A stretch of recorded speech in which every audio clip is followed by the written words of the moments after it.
Just one word. One word took a group to the top of the charts.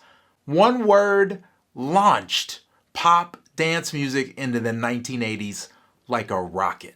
Stomp.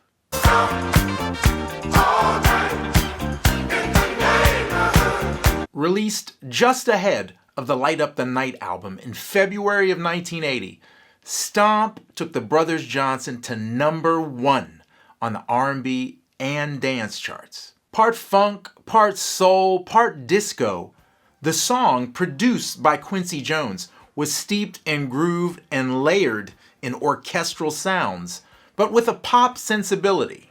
This song was also born from a single word. Q went to the brothers and told them to write a song called Stomp.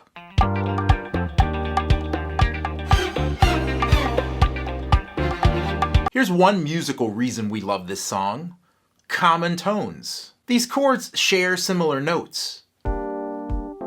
We get motion when the harmony moves, but the familiarity of the common tones that don't change.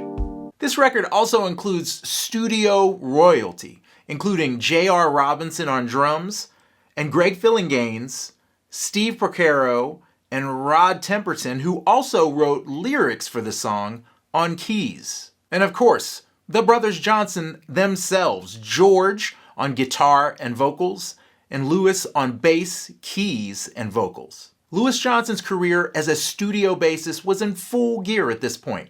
Coming off of playing Michael Jackson's Off the Wall album earlier that year, he also made records with Herb Alpert, Renee and Angela, and Aretha Franklin during this time. Louis shows us 3 amazing takes on playing over a G minor chord at 120 BPM on Stomp.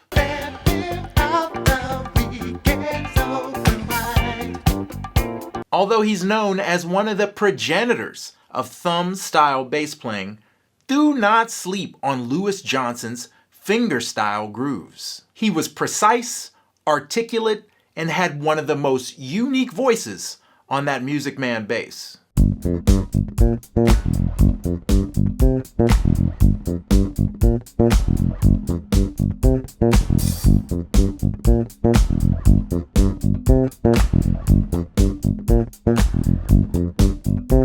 Listen hard. Those background vocals include Quincy, members of the Supremes, and Michael Jackson. And then there's the bass solo.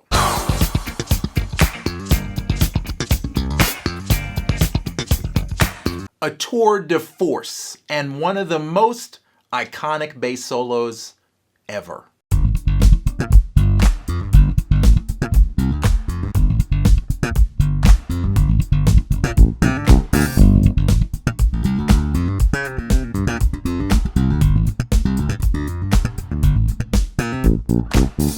Louis's thumb technique was aggressive and as unique as his playing. I mean, they did call him Thunder Thumbs. It revolved around his left hand position and how he created tons of rhythm by patting the fretboard with his left hand fingers in addition to his right. You can really hear it when we slow down the engine part of the solo. He builds this entire solo around a 2-beat phrase.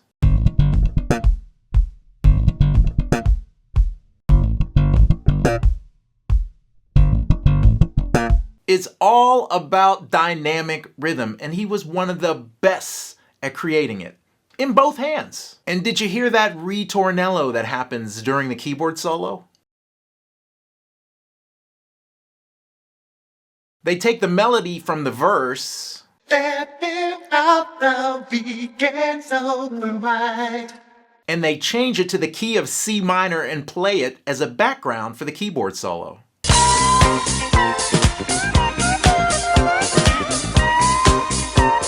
Quincy Jones, man, genius arranger. The third take on G minor happens at the end, and it incorporates the entire range of the instrument.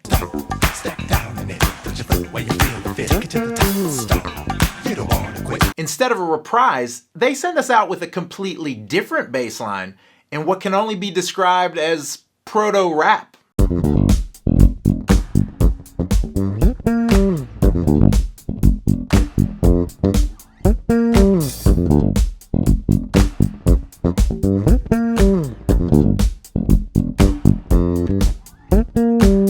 Although Stomp would mark a high point for the Brothers Johnson, sadly it would mark the end of their work as a group with Quincy Jones. As a session bassist, Louis Johnson would continue to collaborate with Q on records like Thriller, We Are the World, and the inaugural release on Quincy's Quest label, George Benson's 1980 masterpiece, Give Me the Night, which, incidentally, I had the pleasure of talking about in this video. So for more Q, by all means, check this one out.